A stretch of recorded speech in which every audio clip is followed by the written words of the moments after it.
Okay. Okay. Should we begin? Okay. Welcome to the show. Okay, so what are 3 things you guys think is in the book? 3 themes. I thought you said things, because I was going to start Things. naming out rodeos, Indians, 3 themes. and grass. You can never forget your heritage and past. Well, you can't change someone out of their heritage because they're just going to remember it and it's going to haunt them in nightmares. Bears are innocent. If you get to know them, bears can be your best friend. I mean, if one gets to know a bear, then they will be one's best friend. Yep. Don't use you, their, them, or that stuff. Oh, my iPod. That was close to like 3. No, I don't I think smell it was 3. gingerbread. Anyway, what are 3 themes? We have to talk about 3 things. Yes. Well, that was one theme. Talk louder. That was one theme. Not that loud. Wait. Yeah, that loud. Not so exaggerated. And, well, why don't you come up with another theme? Why me? I thought you were supposed to come up with all the themes. No, we have to discuss about it. Okay, good. Then I don't have to come up with any of the themes. I can just discuss it next time when I'm the Okay, well, you. okay. Well, you mean, so another theme.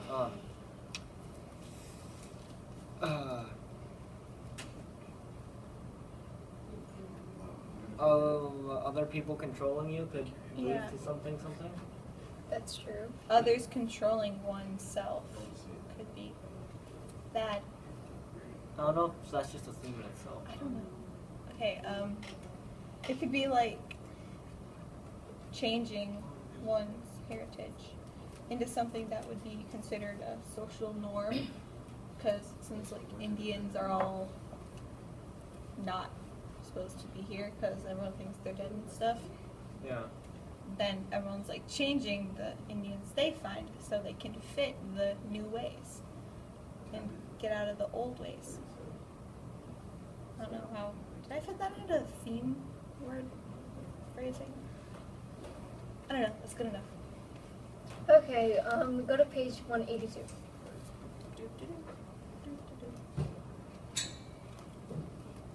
182. Yep. What part of it? Go down to the part when the doctor says, it says the doctor nodded. So read that paragraph. Wait. So wait. Okay, just that whole paragraph? Yep. Okay, the doctor nodded, then sighed and took another gulp from his glass. At your age, we're all good. Or think we are. Then life catches up with us, no matter who we are. He sat silent a long moment, then said, I suppose Dylan didn't leave a dime.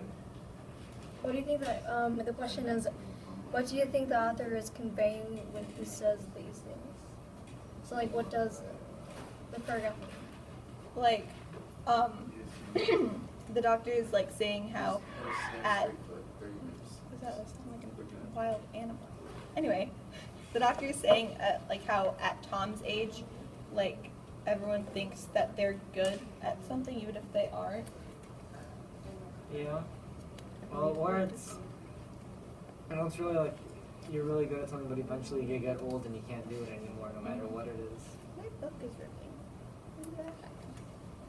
I didn't do that.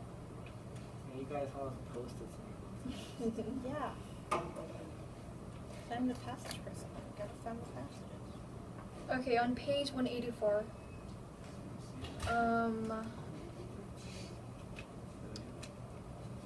so on the page 184, Mio says it costs money to die. Yeah. So. Yep, go Yeah. on. It costs money to die. It does. Yep. Oh, okay. What does the author want the reader to realize in this economic world? It costs money to Everything die. costs money. Yes. Because of like funerals and like. I mean, it doesn't Other always cost things. money. You can just like throw them in a closet and leave them there. Isn't that like illegal? To like bury a corpse? Yeah, funerals are expensive. Plus, like, paying off mortgages or something, the houses and stuff. Yeah. Okay, Not so in race terms. let's go to page 196. That was up. 169. 196. Okay. You knew. So refer to when the doctor says you saw what happened to Dylan Oatmeal. Where's that? I saw what happened to Dylan and Oatmeal. And oatmeal, did you say? Yep, and Oatmeal. Okay. When it says, Oh. yeah. You saw what happened to Dylan and old Mio. Got it. Not Read the oatmeal. paragraph. Read the paragraph. Okay. Look, the doctor said. I know your I know reservation. you're a reservation boy. Don't, Peter, don't do that. But you're smart and you can make something of yourself. You saw what happened to Dylan and old Mio. Dylan was a tin horn gambler who drank himself to death. Mio Martinez was an illiterate Mexican just 2 steps away from that word. He still believed in that word. But you've got a chance if you'll take it. What stereotypes do you think the author is showing through these 3 different types of race characters? Stereotypes. So, for example, He's not really stereotyping anything. Yeah. okay. If anything, he's like doing the complete opposite. He's doing the How so? non-stereotype stuff. As in, like, Wait, what race was Dylan? Dylan Or was red. the whitest. He was the whitest of the white? Okay. He was a ginger, actually. Oh yeah, he was a ginger. That's why he's called Red. Okay.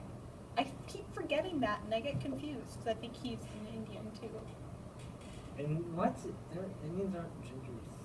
I know, 'cause I keep forgetting he is ginger, so I keep Oh. thinking he's an Indian. Okay. Honest mistake. They're talking about a lot of Indians in this story. Actually, just one. What about the whole freaking reserve? And I don't Blue really care Elk about and the that. mother and the father. At this point in the story, they don't matter. Because they're dead. Yeah. Wait. We don't know if Blue Elk is dead yet, but he probably is because he's lame. Okay, anyway. Continue. I forgot to It's awkward being the discussion facilitator. Okay, anyways, Facilitator. I'm sorry. Why you Okay. though? Anyways, go to page 211. I literally have Christmas music stuck in my head. And Well, it's pull so it out of your head. Dad's So- gonna stick my hand in my brain. Continue. On page 211, there's these 2 kids that they see Tom. Okay. So Lily, read the conversation when the boy says that. This one? Yep. That one. Okay. The pigeons flew and circled and came back. And the boys chased them again. Finally, the boys, tired of that game, and came and gawked at Tom. One shouted, "He is too. He's that Indian that kills horses in the rodeo." The other one shouted, "That's a lie. If he's an Indian, where is his bow and arrow?" The first one cried, "Stupid. Indians use guns just like anyone else. If I had my gun, I'd shoot him right now. Bang, bang, powie." Powie? Howie. And the other one came up to Tom and demanded, "What's your name? Are you an Indian?" So with this text, what do you think the author thinks about young kids today and history that are being taught today? Taught about Indians. What? It's just the same thing that we talked about in English. Oh, yeah, stereotypes happen. Although, like only imagine like, a kid walking with us like, "Hey, what's your name? Are you a white person?" He goes, "Hi, are you African?" I feel like we're gonna get kicked out. The librarian's just turning off the lights. No. I'm fine. Okay. Anyway, Close it out. Oh, What are you guys reading? we're in the middle of a reading Yeah. group discussion thing. We'll have to do it on Saturday, I guess. Okay, let's speed it up. Okay, so let's go to chapter 41 on page 236.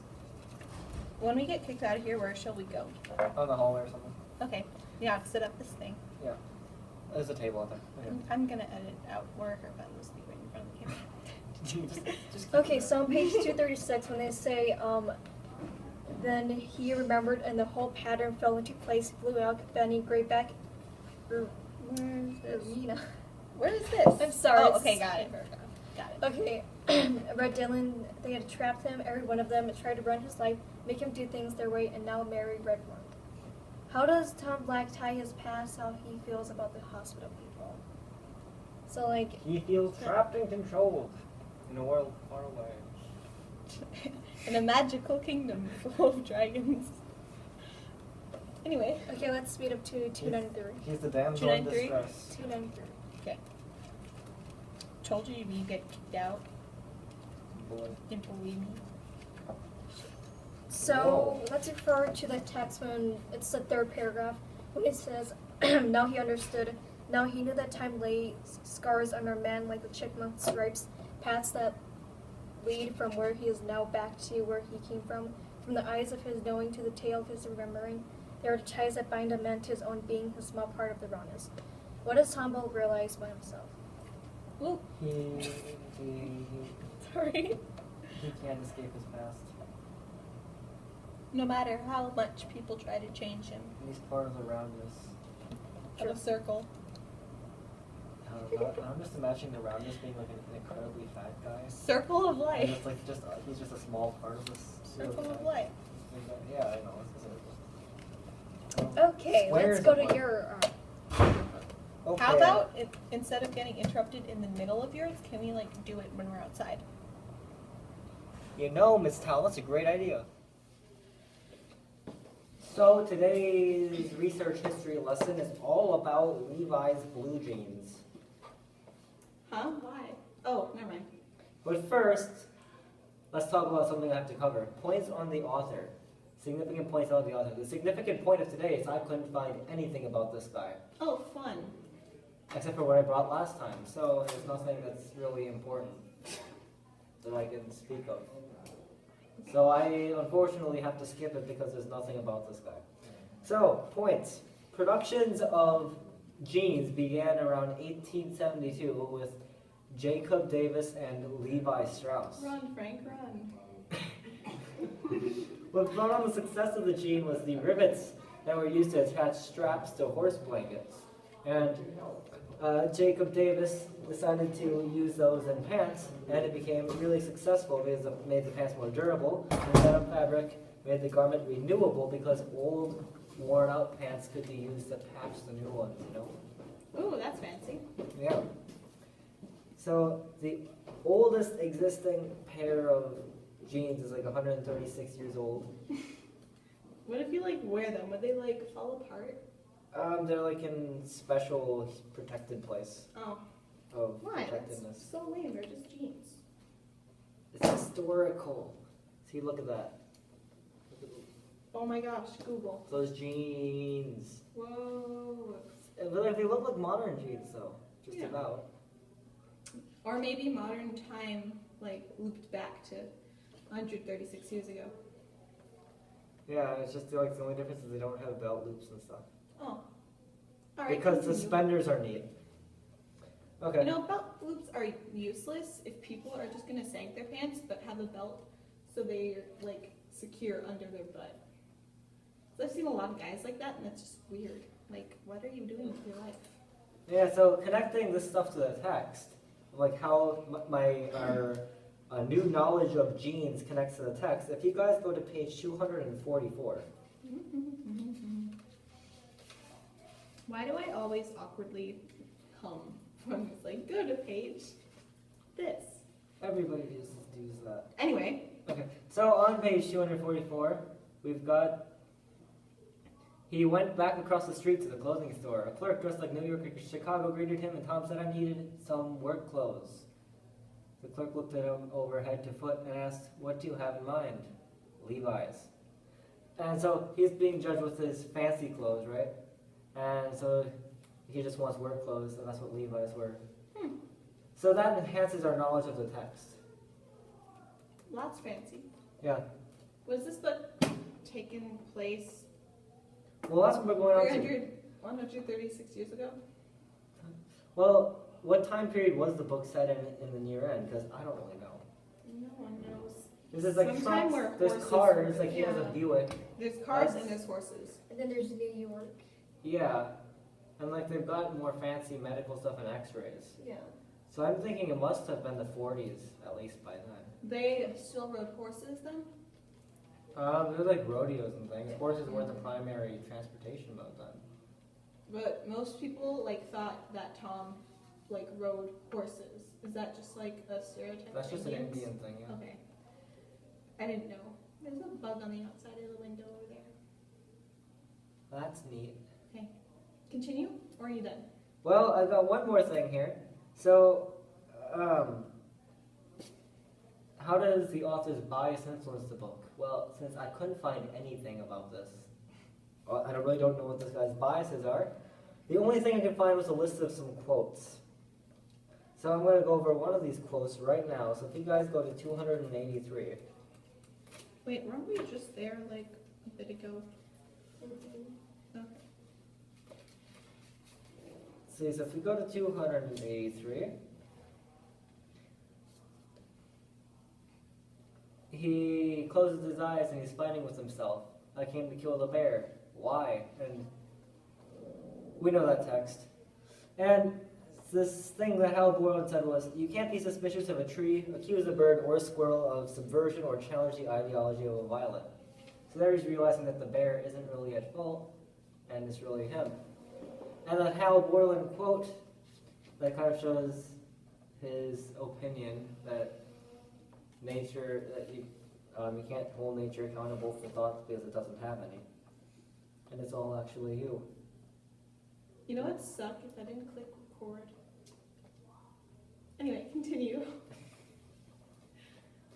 So that's really all I've really got. Unless we want to go over some of his quotes. Want to do that? Well, there's not that many available. Because you can't find anything about the guy we know. Yep, because there aren't like that many quotes about from him either. No winter lasts forever, no spring skips its turn. Knowing trees, I understand the meaning of patience. Knowing grass, I can appreciate the persistence. Two sounds of autumn are unmistakable. The hurrying rustle of crisp leaves blown across the street by a gusty wind and the gabble of a flock of migrating geese. Summer ends in autumn. Okay, there's actually a song here. See, summer ends in autumn comes in heat, doesn't have the other one have a tide all lights and a full moon every night. Years anything there not nor the beginning, but going on with all wisdom and experience and souls and the woodland and full colors of awesome.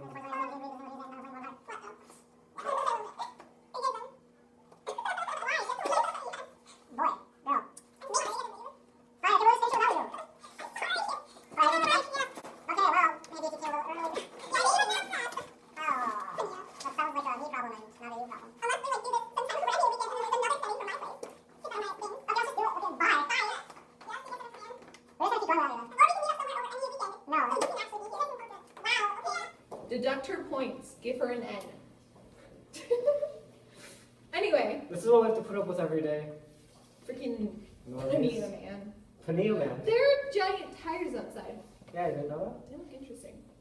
that? Okay, tell me all about your passages, Anyway. Passage Master. Go to page 16. Page 16. Hold on, you scoot to my backpack. How many passages you got? 10. Okay. This is gonna be exciting. Unless I talk fast, but I don't talk fast. That's Hi. not a thing. You need anything, Peter? You guys just hanging out? English. I want a 5-course meal. Whenever someone asks if you need anything, just say, I'd like a 5-course meal. I want some money. I'd like a new Maybe computer. $1, 2, $3 billion. An actual phone. Yeah, please. Get me a freaking phone. Ooh. I got a text. I You have a should, you should look into the Freedom Pop thing though. Okay. Free. Anyway, where's my page? Okay, page 16. Okay, anyway, I'm Passage Master, and my job Hi, is to Passage Master. find and mark 8 to 12 important passages from the story. This is very echoey. Well, I know what your job is. Just do it. Anyway, yeah, and then we have to discuss this crap, okay? Okay. Do you like how I didn't swear? I said crap instead of shit. Good job. Anyway. 16, page 16. I was just there. Okay. Because you slammed on the freaking ground. Anyway, Google. Oh, George had told him that George had told this to Bessie last night. He said, I'm gonna kill Frank No Deer for this. 3 times he's stolen my money, and tomorrow I'm gonna kill him. Yay! Do you think it was a good idea that George wanted to kill Frank No Deer? Deer? In the white man's world, no. In the Indian man's world, yes. Do you think it's fair that he killed Frank No Deer? Yeah, it was justice. That's all you have to say. Okay. Anyway, That's number 2. well, maybe you should have something to say too. Okay, number 2. We're supposed to discuss, but you're not making it easy to discuss. Now the bug's on the wall. There's also another one up Anyway. there somewhere. On the wall. Oh, I see it. You're so cute and little. Oh, there's a whole bunch of dead ones up there. Oh my god. It's a lot of bugs. Anyway, page 39. Whoa, okay. Okay. Where'd this start? Oh. Blue Elk reached for her pack. Where is this? Oh yeah. Blue Elk reached for her pack. She held it from him. He grabbed it, pulled it open. The cloth from the skirt and the cloth from the blouse and the blue coat with brass buttons fell out. He reached for them. She caught up the blue coat and held it away from him. He took the cloth. Why did Blue Elk do this? And what are his motives? And what is his life experience of some? No, wow, that's not even what I was going to ask. I meant, do you think it was fair that he tried to do these things? No, because he's just an Indian con man. Did he have any good intentions for? Was No, it he's a Bessie? greedy person who just tries to justify his actions with he's doing it for his people, and he's really just a selfish old man. Right. Anyway, page 64. Onwards! This one's at the end of page 64 and goes on to page 65. Here's someone, sorry.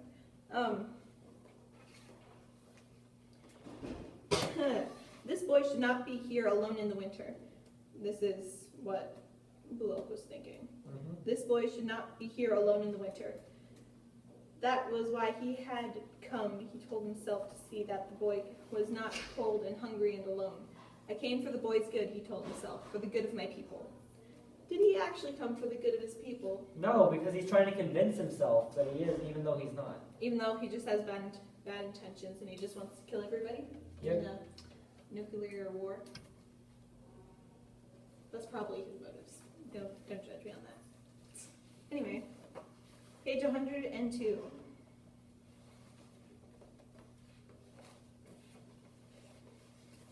At the top of the page, it reads, "The boy backed away. I do not know you," he cried. "You are no longer my brother. I have no brother. I have no friends." Then he said, "I had a brother, but when I went when I went to find him and sang my song to my brother, he would not listen. Now there is nobody." Who is his brother he is referring to? The bear. And why did the bear not come when he sang the song to him? I don't remember. It's been a while. I was just like the bear. Well, the bear came, but he's just trying to say no. It's because Tom changed how he looked and acted. Oh, right. You know, he went to the reservation. Yeah. How would you act if you were put in the bear's position and someone you felt like was your brother was saying these things to you? I would feel sad and I'd leave. Just walk away. Just like what the bear did. Okay. Page 134. Are we halfway there? Living on a prayer. That's what I was thinking. Hi. Goodbye. Sorry, someone was looking in the hallway. Anyway. When does this end? 10 second horn blow. Okay. He wasn't writing for time or for the crowd. He was writing for himself. And he wasn't writing the bay. He was writing a hurt and hate deep inside. The blood drummed in his ears, his teeth ached with the pounding, but he held his rhythm. Then he began to gouge and push. Gouge? Gouge. Gouge. Gouge and punish with his spurs. Dull as the rowels were, they drew blood. He shifted his weight, brought it down with every jump, punishing the horse. He jerked viciously at the rein. Okay, I just realized that this goes on for a while until it said, but he held his rhythm. Where's that? Where did he held? Oh, that was right there. Never mind. It's not going to go on for a while. I was reading past where I was reading. Anyway, I'm sorry. Okay. He wasn't riding for time or for the crowd. He was riding for himself. Well, And we've he already wasn't read it. riding at bay. He was riding a hurt and hate deep inside. The blood drummed in his ears. His teeth ached with the pounding, but he held his rhythm. Yeah. Explain this. We're supposed to discuss, but you're just like listening to me. Just discuss. Well, explain it. Like, I don't know, he was... Have a conversation. This is what we need to do. I know, right? God damn it, Pania. I mean, gosh dangity darn. Diggly darn. Dangity. Gosh dangity darn. Well, he was taking out all of his pain of like being restricted, like being controlled by other people on the horses. So essentially, like when Red Albert or Red Dylan. Where'd Albert come I from? don't know. Red Wait. Dylan and Albert left hand. Okay. oh yeah, and Albert Left Hand and Blue Mayo. Blue Elk and the people from the reservation. And like all those people controlling him. So now he's just taking it a step further by controlling the horse, if you know what I mean. The house. The house. The house. The house. Control the house. Anyway, page 162. Now this is one that goes on for a while. From back in his memory to you want to make a rumble in the belly of life. Okay. Yep. Read it. It's talking about Tom's memories of who he was before the reservation, and then in the reservation, and then after, and that whole time. And how he isn't really himself anymore. And then Mio once said, "You want to make a rumble in the belly of life." What did he mean by that? As in, like, you're the one, you want to make a change in this world. That's what he means by that. Yeah, that is what he meant by that. Anyway, I don't remember why I picked this whole thing. I don't remember either. How do you think Tom felt with all of his memories coming back to him? He probably felt a little nostalgic and sad, but then realized it's just silly Indian thought and pushed it out of his mind. And what made him think that it was just silly Indian thought? Like, Because he wants to reject his past because he doesn't like being an Indian man, he did like it though, but he's not anymore. because the reservation changed him. Because life outside of the reservation changed him. That whole thing changed the tiny little child. Everything he's like changed the 18. tiny little child. Okay. Let's continue. 174. Well. That whole paragraph. Red was silent for a long time, and then he said, "Mio used to roll off me. I don't know how much that old chili eater took of me, but plenty, and now you're doing it." And he's talking about how people used to steal his money, and how he had no money, and he couldn't save up money because people would just steal it. Yeah, Did you feel bad for him at this point? a little bit. But he also was like other people were always taking advantage of him, and now he was in this position, broke and a drunkard man. Do you think he deserved to have his money taken away from him? Even Kind of. when he was a child? I feel like what happened to him as a child affected him, and that's why he is who he is now. And so if that didn't happen, he might have been better off. But then at the same time, he was getting drunk and gambling every day, Mhm. and so he kind of deserved it at that point. You know, I have had 2 donuts today, and I'm like on a sugar high. This is not fun for me. Page 187. Are donut sugar highs fun though? Yeah, and they taste really good, but still. I want to concentrate, but I'm just on a sugar high. Noticing that there was 2 bugs climbing there, and now one's still climbing on the glass. Neat. Nito, and there was one up there too. Oh, there's two up there. 3. Why are there so many bugs here? Anyway, when the scores were announced, he placed second in the final round. Won enough place money to pay his hotel bill. The money mattered a little bit. He had begun to find himself. That did matter. He found what he had a passion for. What he had a passion for. Why'd you repeat that? He found what he had a passion for. A passion for. A passion for. Why'd you do that?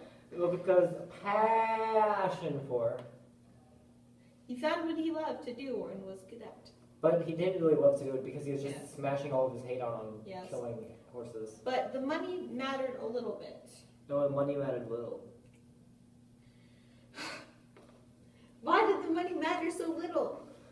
Because he didn't care about money, he just cared about getting rid of his angriness. Angriness? Angriness. Why didn't you find a more safe way to do that instead of killing a bunch of horses? And then being known as the... Because he thought he enjoyed it, but he really didn't. He was just getting rid I of think his you moved anger. out of frame. Anyway, next one. Page 223. Ow. Now he faced it, and the nightmare came at last to its conclusion. And then that whole thing, and the fear with it. Again, he's talking about his nightmares from freaking moving out of frame. Stop this. He's talking about his sitting nightmares. like this in a floor. He's talking about his nightmares on, like, Thomas Blackbull and Bear's brother, and then Tom Blackbull, and then Killer Tom Black. Mm-hmm. All these things. Yeah. Can you And put an input? well, he was What all importance those does people. this have to the story? He realized that he was different people, and he was all these different people in the past. Good enough. Time to go to page, 10. not 10, I was going to say 10. Page 252. Wow, if you say that backwards, it's the same. Oh my gosh, that's right. Time, he thought, was like the onions he had just peeled. Ogres are like onions. Time, he thought, was like onions he had just peeled, layer on layer, and to get down to the heart of things, you let the layers peel off one by one. Yep. Why onion?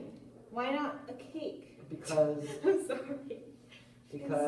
somebody once told me the world is gonna roll me. Don't start secret classes. I mean, we need, yeah.